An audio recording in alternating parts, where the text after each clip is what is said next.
ఏ విధంగా అక్రమ కేసులు పెట్టి జైలుకి ఇడ్చారు అనేది మీరు చూస్తా ఉన్నారు. దాని గురించి నేను వివరంగా చెప్తా. రాకేష్ ని వారి కుటుంబ సభ్యులతో పాటు మా నియోజకవర్గ సభ్యులందరూ కూడా ఈ రోజున పరామర్శించడానికి రావడం జరిగింది.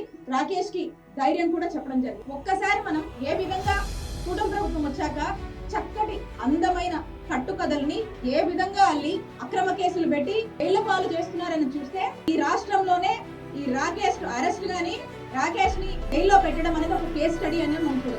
ఎందుకంటే దీని గురించి మీకు ఇన్ షార్ట్ నేను చెప్తాను. మీరు ఇన్ షార్ట్లు, లాంగ్ షార్ట్లు, బ్యాక్ డోర్ షార్ట్లు చెప్పవలసిన లేదు మేడం.